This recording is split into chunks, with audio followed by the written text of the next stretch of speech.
This week on the Midlife Awareness Podcast. It's so funny, Dennis, how our minds kind of paint us into these corners, and it really is just our mind that's doing it. I Yeah. was in kind of a mental prison at that point, but the real problem was not that reality wasn't where I needed to be, it's that I wasn't where reality was. And when those two things lined up, it's kind of like it's another miracle. Right. All right, there's nothing wrong right now.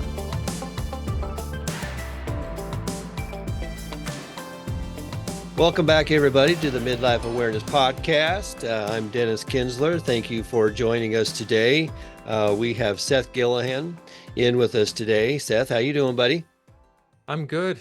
Thanks for having me, Dennis. Well, thank you very much for coming on board.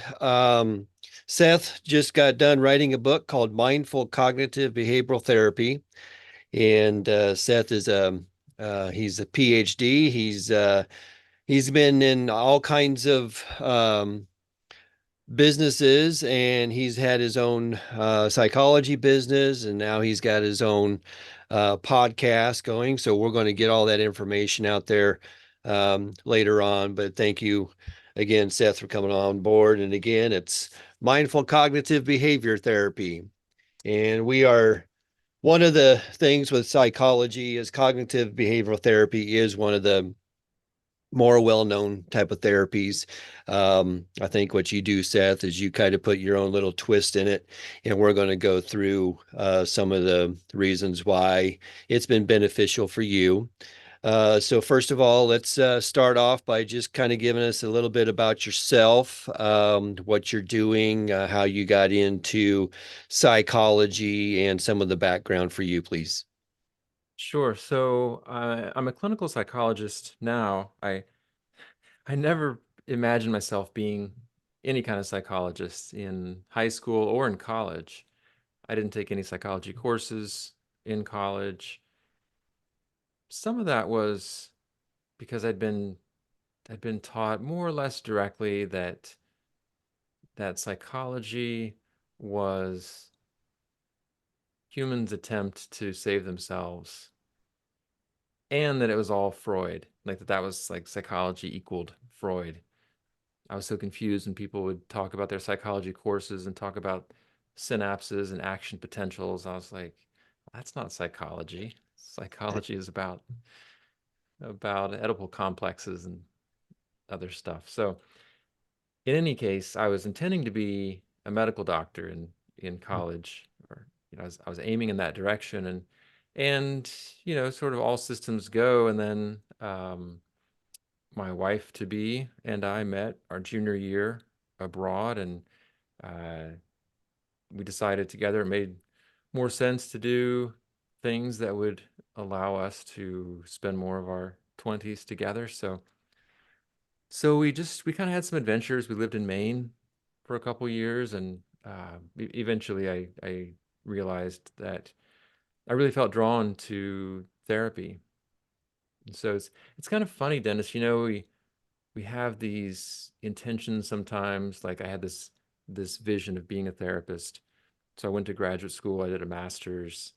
I continued on, did the doctorate, and then I ended up going into research and um, an academic position for a good while, but really found myself drawn back kind of to that original uh, kind of role that I had imagined. And I just recently I closed my practice briefly last year for a few months, I guess, and then recently reopened it. And it's been great. It's so great to be doing therapy again, and just remembering what I love about it and how much I enjoy it. So I do other things that you mentioned, the podcast, writing, blogging, and that sort of thing. But really, I think the heart of so much of what I do is around working with people directly. One of the things that really drew to me, to you, especially reading your book, was your battle with depression yourself. And we're going to get into that in a little bit. Because I think part of the thing is I think people have an idea of when you're in a professional setting like that, that you're not supposed to go through depression, right? You're supposed Right. to help others through depression and try to help others not to be in depression and stuff like that. And so it was we're going to go through your story if you don't mind today, because I think it is really relevant to what we're talking about today. One of the reasons why I did this podcast, 53 years old, and never really done anything like this big in my life before. But one of the reasons is you come to that time in life and it's just like, and you mentioned some of this in your book about, what is our purpose in life, right? And so I did have some background in um, media. I did go through some of my college was with broadcasting, and I thought this was just the time to, because there's so many people out there that are just kind of I think just looking for other ways, right? And that was where I was when I first started this podcast. So this book hit home to me. I really enjoyed it. Um, Now, when we talk about, can you do kind of go through the differences between cognitive behavioral therapy and mindfulness? Um, the two kind of interrelate, but I think you take it to another level here. So can you kind of tell me the difference between the two, and why did you figure that mindfulness was a better way to go? Right. Or at least that in my view, CBT needed mindfulness in order to be a complete approach, in order to address kind of all parts of who we are. I mean, in broad brushstrokes, I guess the cognitive and behavioral parts seem to address our body and our mind, but I think we all experience ourselves as being not just bodies and minds, but there's something more central or enduring about it, whether we call it a soul or a spirit. There's something that there's something missing, I found in a lot of the work that I was doing, and I think it's what drew me to mindfulness to begin with, as a CBT therapist. I mean, probably a dozen years ago or so, I guess more now. I felt that there was so. I'll give a simple example. Uh, in a cognitive approach, we might look at something like a worry. Let's say a person is afraid that something bad is going to happen. Maybe they're afraid they're going to get sick. And so we would identify the thoughts the person's having and then ask whether those thoughts make sense, or if the data actually support them. Maybe there's another explanation for that tickle in the throat besides, strep throat, or maybe the, you know, pulsing pain in a person's head doesn't necessarily mean a brain tumor. So that can be a really helpful approach, and I've used that a lot, and I still use it.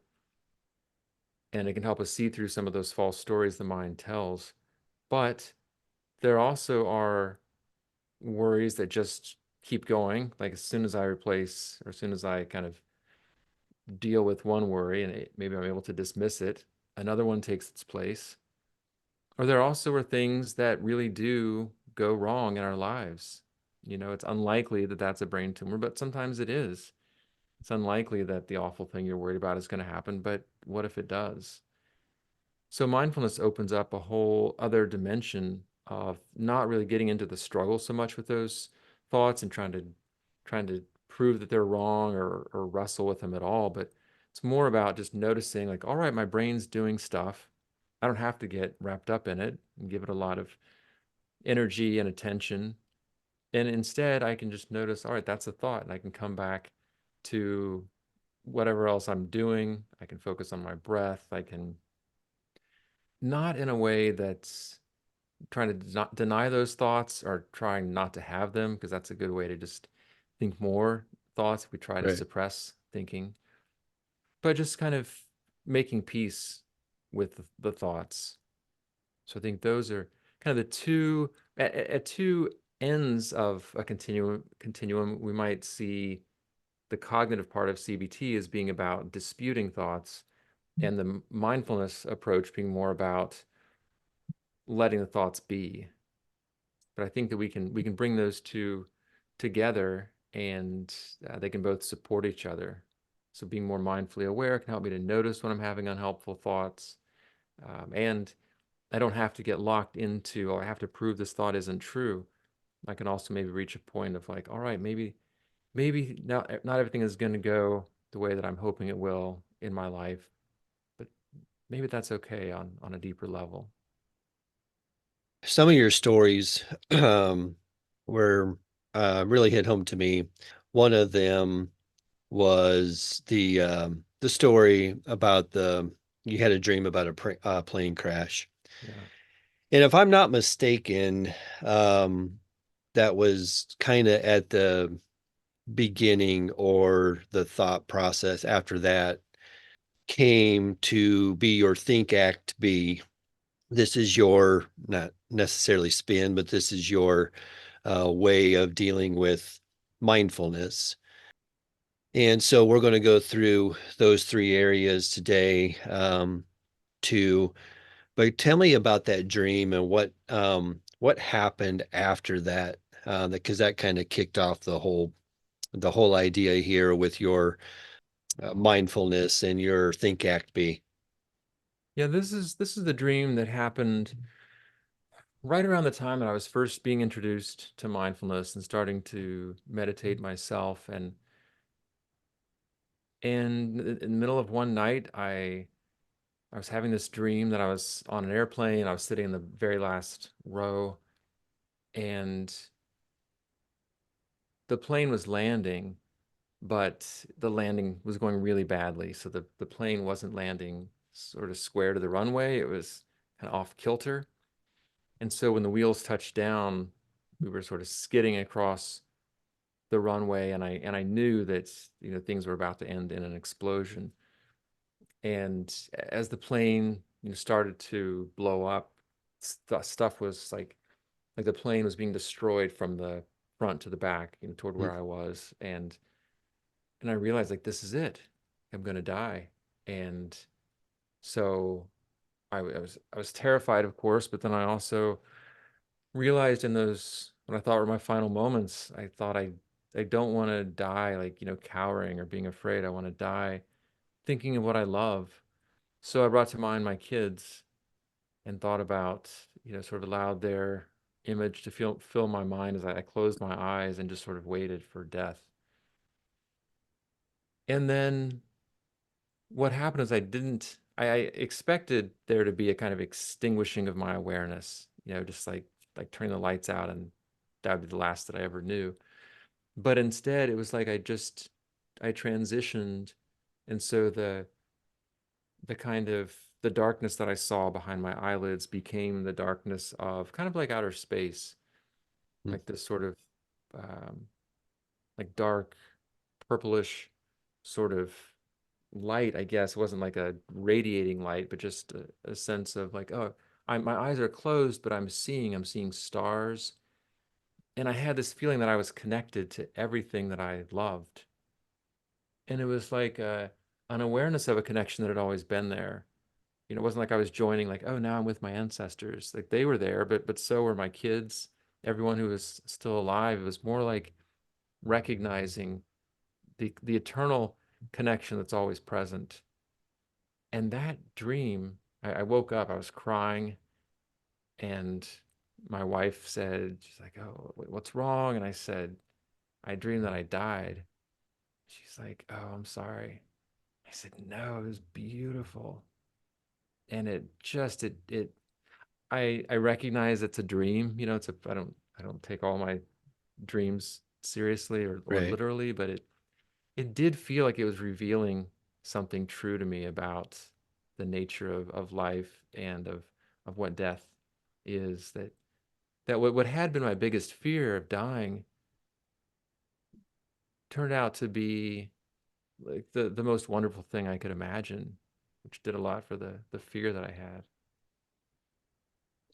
And what was that? Because I believe you had mentioned that it was pretty much then a an awareness now that your life is about to change. Yeah, that was an interesting time because I was having other dreams around that time of the kind of mystical connection to these ecstatic experiences that were part of that they were very similar to the the Pentecostal services I'd grown up as a kid, but there was no specific content to them. So there's one that I had basically the same dream 3 nights in a row, and each time I was a part of this group where there was this um, kind of like an altar call at the end of a service, and we were all kind of caught up in the ecstasy of the moment. And in one of the dreams, my mom said, she's like, "Well, Seth, if you can have this experience and enter into it, why don't you just come back to being a Christian?" Hmm. And I said, "Because as soon as you put words to it, you lose me. As soon as you try to describe it as like it is this or whatever, because in all the dreams, people were singing, but I didn't understand the language. It was Right. like Arabic or Hebrew or something, and so that was like, okay, something's happening here, like in my waking life. It's like something's going on. I don't understand it, but it feels like something is calling me, like I'm being drawn in some way. And so that was pretty early on. That was a number of years before I developed Think Act Be or before any of the books or certainly this book. Yeah. But it feels like that was really kind of the seed. Hello, everybody. If you like the content of this podcast, please like, share, and subscribe to this channel. Also, you can send me a message at midlifeawareness podcast@gmail.com. Mindfulness is probably the biggest theme of this book. Um, and we're going to talk primarily about that today in our remaining moments. Um, But can you go through your Think Act Be and the discovery of that and what each of the ones, each Think Act Be, what does that entail? And at the end, I'm hoping that we can do like a little bit of a mock session and kind of go through the core tenets of your Think Act Be so that people have an idea of, when we get into these stressful situations or when we have these thoughts that just start to come down on us and maybe we can work through them a little bit. So, can you go through just how Think Act Be became and the core tenets of it? Well, I put that together because I like things to be simple Mhm. and hopefully easy to remember when we need them. And so Think Act Be, it's interesting. I wasn't thinking of it this way when I first developed it, but it does map on to things that like to other triads that are familiar, like mind, body, spirit. Like that is a fairly direct mapping of think, act, and be, because think is about the mind, act is about actions and the body, and being is about presence and spirit. It also can align with head, hands, and heart Mhm. in a similar way. And so it's for me, it's a reminder of the three different ways that we have and interacting ways we have of dealing with anything in our lives. So an example is depression. If I'm feeling depressed and I'm probably thinking depressed thoughts and probably doing things that aren't necessarily making the depression better, then I can use the think component, which is, let's take a look at what's the mind telling you? Well, it's saying I'm a loser. It's saying my family would be better off without me. Like, all right, those are probably important things to take a look at. So that would be the think approach. And then act is, so what are you actually doing? In depression, often we're withdrawing. We don't have a lot of rewarding activities that we're doing. So for me in recovering from my own bout of depression, a lot of that was reinforcing some of the more enjoyable activities in my life. Like the garden obviously was a big one, as I Yeah. describe in the book. Yeah. Doing things that bring us a sense of either accomplishment, like, all right, I got something done, I did something that I needed to do, or enjoyment. Like, all right, that was fun. Maybe I didn't have to do it, but I liked doing it. Those two things together can do a lot to lift depression. And then the B part for me is shorthand for mindfulness, and that there's a whole other dimension it's so simple in a way, but it encompasses so much. So mindfulness, as I'm sure you know, Dennis, and a lot of our listeners know, it's about being present and being open to what's happening rather than often, our minds are elsewhere and we're fighting against things like I want to like pursue that thing, chase that thing, or I want to um, resist some unpleasant experience that I'm having. I want to basically change my experience from what it is to something different. And I forget and remember countless times just the power in that approach. When I'm stuck in maybe a kind of cognitive loop, I'm like, oh, how's this thing gonna go? Or am I gonna have the energy or the voice for this commitment that's coming up? And we can get caught in those loops of like, how's it gonna go? Well, hopefully it'll go okay. I don't know. And we're worrying about it and turning it over. And then at some point we can recognize like, you know what? I I cannot ultimately control the outcome. It's not my job to worry about it. And maybe it won't go the way that I want it to. Like that's how things go. I don't have to solve the future right now. We can let ourselves off the hook from trying to fix things we can't control. And those three things together, I think, act, and be can can just help in so many ways with kind of any situation we might struggle with. Pressing on that a little bit as far as the spirit and the bee, and just kind of you mentioned there while you were talking about is just acceptance. Acceptance is key when you're talking about mindfulness and Yeah. accepting where you're at in the present. And you had a story in there, an example of when you were trying to do some writing, I believe, and then you had a infant that was trying to go to sleep and fighting it and crying and all that stuff. And then so you had to come to the point of accepting that you were going to have to be with your child at that point. So can you go through that situation for me? Right. Yeah.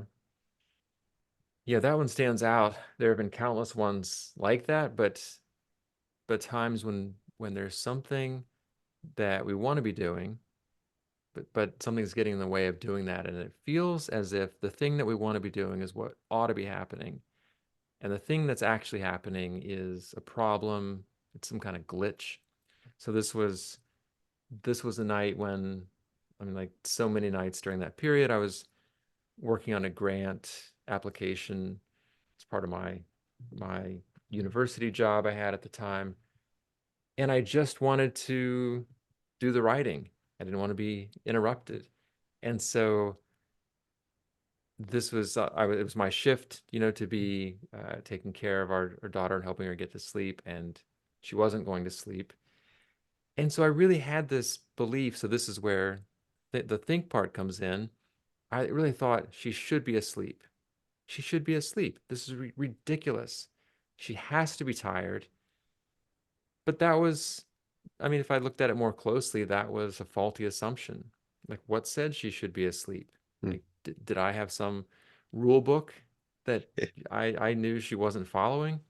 No, it's just really, I was just expressing a preference. I would really, really like it if she were asleep right now. And she's not. And so on this particular night, as I went in to her room, I was, already on edge and like, kind of gritting my teeth and just thinking like, "Ugh, I don't want to be here. I want this, just to get in, settle her, get out, get back to what I'm supposed to be doing. But but it just hit me. Maybe it was just, I mean, she's so little and sweet that must have helped. But as I was patting her back as she was lying there, and I realized like there's really no problem in this moment. Hmm. Like my daughter is healthy. I'm not sick. I'm not hungry. We're in a safe place. We have running water, electricity, these modern miracles. And I was actually able to appreciate that moment with her Hmm. instead of just feel like I want to get the hell out of there. And it's like, it's so funny, Dennis, how our minds kind of paint us into these corners. And it really is just our mind that's doing it. I Yeah. was in kind of a mental prison at that point, but the real problem was not that reality wasn't where I needed to be, is that I wasn't where reality was. Hmm. And when those two things lined up, it's kind of like, oh, it's another miracle. It's like, Right. all right, there's nothing wrong right now. One other story that I really liked too, was you had a lot of good stories in here, by the Mm, way. I think a lot of times that I myself, and I think we run into ruts sometimes about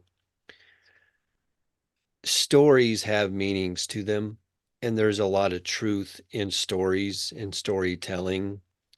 And sometimes you can come up with the best um, scientific or whatever meaning of something, but it doesn't really hit home to people until they hear a story. And I thought mm, this book was well written and it was easy to read, but sometimes I think you can get lost in just all of the itemization of it, right? Do this, do that, do this. mhm.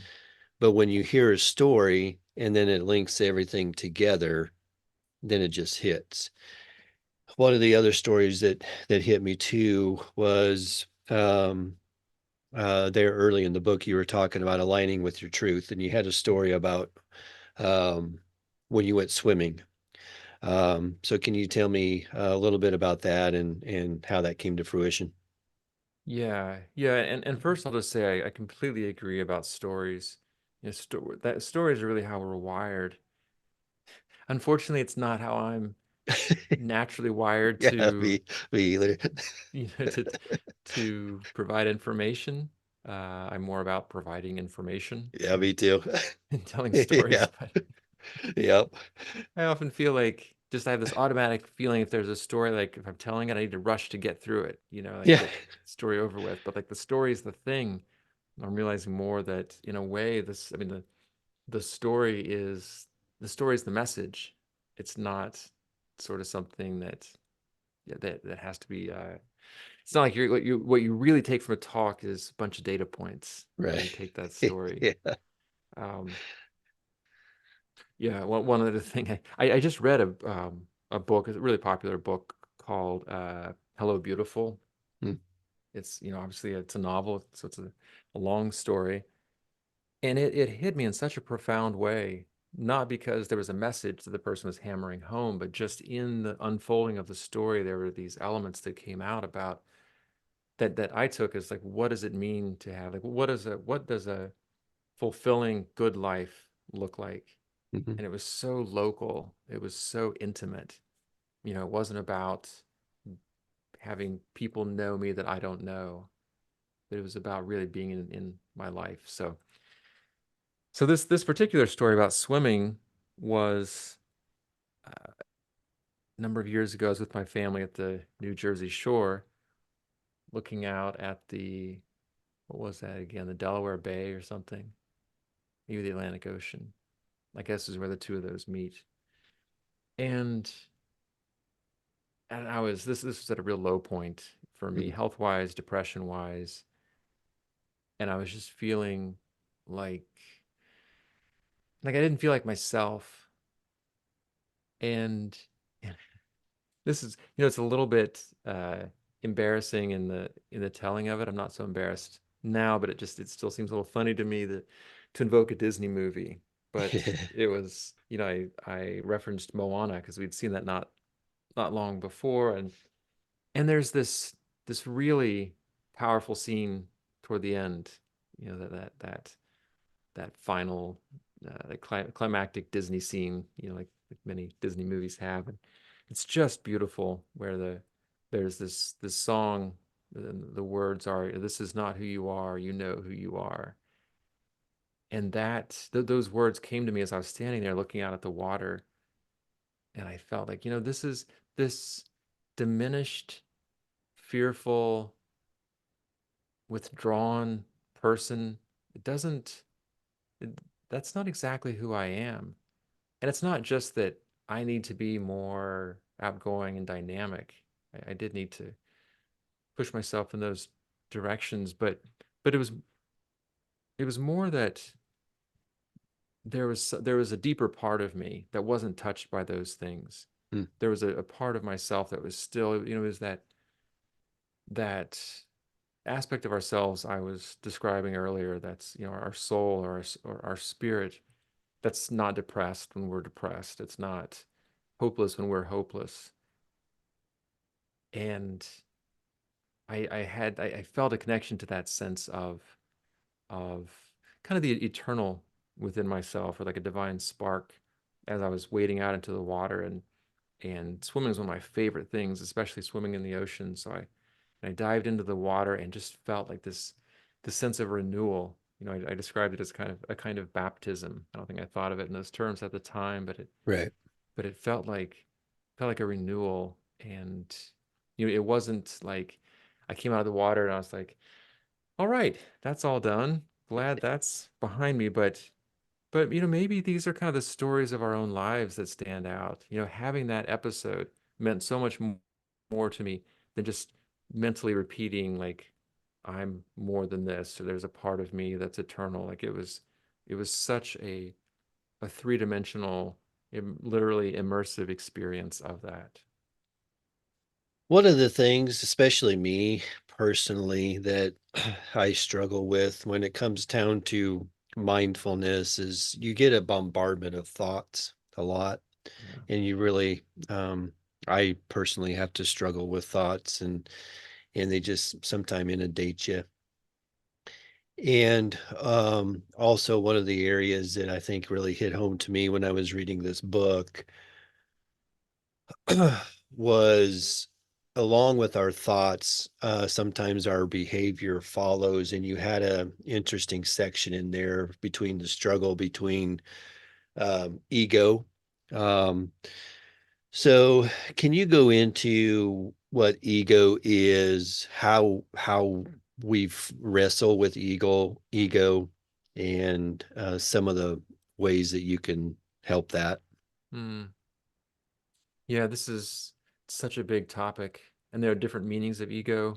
Obviously, there's a meaning in psychology, but in um, from the kind of an Eastern perspective, there's the idea of ego as being that kind of small s self, that Mhm. that part of ourselves that sees ourselves as separate from other people, as separate from the world. And it kind of, like, I think of it as like a drop, in the ocean. We're all in the ocean, but we can see ourselves as individual drops and really kind of identify with, like, this is my drop, and my drop's better than your drop. And so that sense of isolating ourselves from the wider world and wider humanity is, I think it's a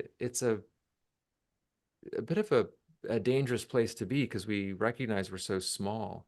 We're fairly small and insignificant in the universe and in the world. And so we tend to try to compensate for that by protecting ourselves, by always being on the lookout for danger, by being defensive of our small self, and uh, trying to aggrandize ourselves, like a Mhm. like a drop of water that's pretending to be the ocean, because it knows it's really just a drop of water. So that sense of ego, I think we can all recognize when let's say you're talking to a family member or a partner, and all of a sudden you realize like you're in a conflict. And what's happened is your ego has gotten triggered, or you're feeling threatened in some way. Like, well, they think I'm stupid, or they think that they're better than me, or they think I'm wrong. And so then we have this automatic reaction of needing to go to battle. That's a very well worn pathway within our psyches, but we can learn to be less identified with that sense of ego, with the ego's desire to acquire more, to resist pain or discomfort. And that's where a lot of the practice of being open to our experience and accepting in mindfulness can be so helpful. Hello, everybody. If you like the content of this podcast, please like, share, and subscribe to this channel. Also, you can send me a message at midlifeawareness podcast@gmail.com. Again, we're talking with Seth Gillihan. Mindful Cognitive Behavior Therapy is his name of his book.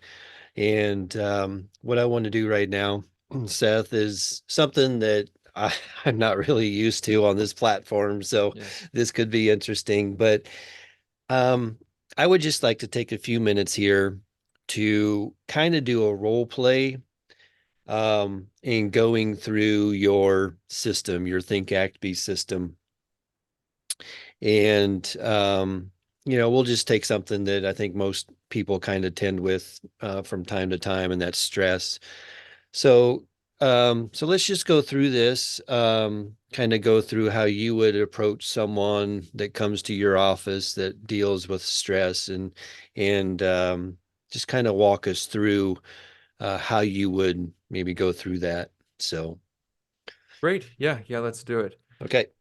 So, Dennis, maybe you can tell me about a recent time when you were feeling overwhelmed by stress. Well, I tell you, I'm working 60, 70 hours a week, Wow. um, on my regular job. I'm trying to do this podcast too on the side.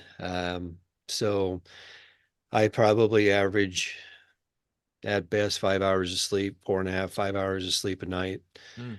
So it does get to me from time to time, and I get irritable.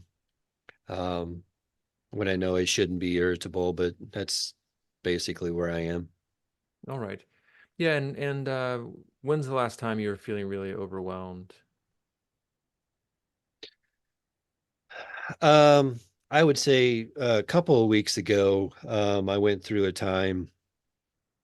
I don't know what happened. It just kind of hit me all of a sudden, but I just got started, anxiety just hit me. Mm. Um, and I was stressing out about it. My shoulders, started to become numb, and I don't know. It's just a really weird situation, and that's something you don't want to be doing when you're driving down the road. But that's what I was doing at the time, was driving down the road. And a lot of times when you're driving, I think your thoughts are kind of captive because you're just there. You can't really do a whole lot. So I say that was probably one of the most stressful things I've dealt with here recently. Yeah. Yeah, and as you think back on that as best you can, where was your mind going? Where did the thoughts take you? Just my thoughts were taking me to, I guess, just a lot of uncertainties about where I am in my life, uncertainties about some of the relationships that I've got. Um, so it was just, taking me there, and then I just kind of overthinking on, what's going to happen with those. Mm, yeah. Yeah, and was there one relationship in particular that you were most concerned about? Um, at the time, no, I didn't really have one. I didn't really have one at the time. It was kind of weird too, now that I think back on it. Um, I was thinking that something was going to happen on that trip.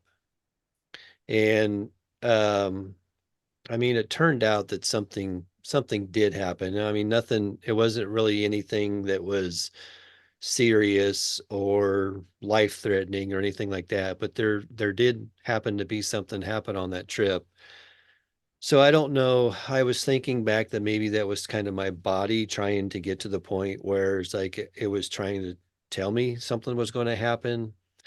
But so I guess that was a weird situation during that time too. Yeah. Well, I wonder right now, are you willing to close your eyes and I'll walk you through something? Absolutely. So take a moment and just let yourself kind of settle into where you're sitting. Feel the weight of your body pressing into your seat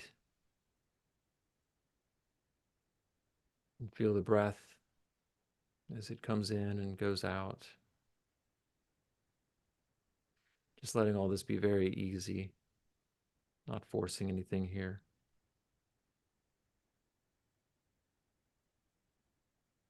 And then bring to mind that that thing that you were concerned about at that time. Just imagine it, picture it as clearly as you can, including the the event that you said did end up happening. And just notice what you feel in your body without trying to change anything. We don't need to make it any different than it is right now. Just letting everything be as it is, continuing to breathe nice and easy. Then as you're in this place of grounding, opening, just notice any thoughts that come to mind.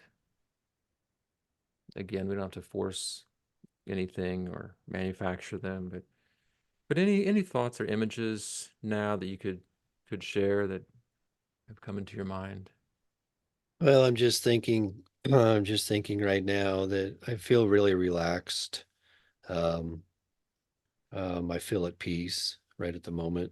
Yeah, yeah, yeah. And then take a moment and reflect on what is that, what posture does that feel like in your body? Like, what do you notice your body doing in that state of calm? I'm just really still. I mean, I feel like I'm just planted somewhere. Hmm. Planted, planted. Can you say more about planted? Well, I just feel like a lot of times when I'm in this space right now, I feel like I'm in outer space, a lot of times floating. Um, but right now I just feel like I'm just here and just I'm still I'm not floating in air. I'm just kind of here right at the moment. Hmm. Yeah. Yeah. And when you're more like orbiting in outer space, what is that? You didn't say orbiting, but when you're in outer space, what is that like?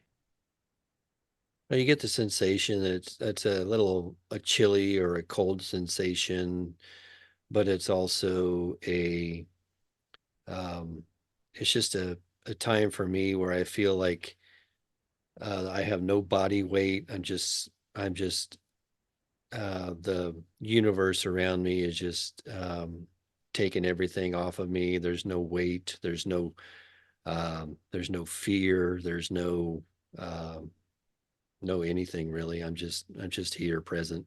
Hmm. So just so I'm clear, that sense of being weightless, like you're in outer space, that's the feeling you have when you're feeling relaxed. Yes. Yeah. And when you're in a more tense and stressed and anxious state, what's that like? I get really again my shoulder. I feel tension in my shoulders. I feel almost like a buzz, like my whole system is buzzing. Yeah. And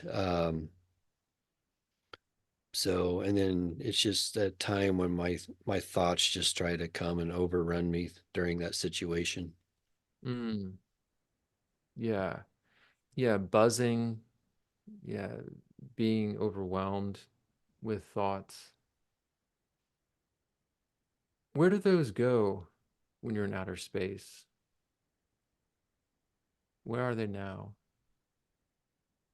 They feel like they feel like they're like not part of me. They feel like I'm sitting here watching a movie and those thoughts are there, but I'm not really connected to them. Yeah. Yeah, they're not part of you. Yeah, can you take a breath with that awareness that those things that might be very distressing are they're there on some level, but they're not a part of you. They're not attached to you. Now, I don't know if there's an answer to this, Dennis, but if the way you feel when you're relaxed and open, if that kind of feels like outer space, is there a place, is there a location that goes with when you're feeling stressed? Maybe not a literal place, but a sense of what it's like. Um, I haven't really thought about that, so I don't, yeah, nothing comes to mind. Yeah. Yeah. When you're in this state now, as you're here, take a moment just to tune inside, tune inward with just a kind of open ear, like a gentle listening. Is there anything that you hear, whether whether a kind of whether it comes in words or a feeling or an impression, anything that you feel like you're receiving at this moment? I can, I'm feeling my heart beating, Hmm. and it's I can feel it in my I can feel it in my mind or my head. Yeah. Yeah, and is that sensation attached to anything? No. Just a pulsing that you're Yeah, aware it's of? just a pulsing. It's just I guess more of a relaxing feel. Hmm. And in this state, is there anything that is there any sense of a change that's being that you're being asked to make? Any sense of a pivot in anything in that kind of in the behavioral domain? I believe that I think I'm being asked to kind of slow down and just try to take things inward more. Yeah. I get too fast. My mind starts to race. I get full of anxiety when I got too many things coming at me at once. Yeah. And I think it's just asking me to, you know, stop, um, try to be as present as possible at the time and just trying to let things go. Yeah, and if you imagine for a moment that you do that, that you do start to let some things go, that you do slow down a bit, what feeling comes along with that? And I'm interested not only in the sense of relaxation that might come, but is there any downside, any fear that comes with that? No, it's almost a sense of relief. Well, on your next breath out, just exhale slowly. You can allow your eyes to open, and we'll talk a little bit about what that was like. Well done with that. Well, that was different. Yeah, well, different from anything I've done too. I wasn't sure where we were going to go with it, but I'm interested. What stood out for you from that?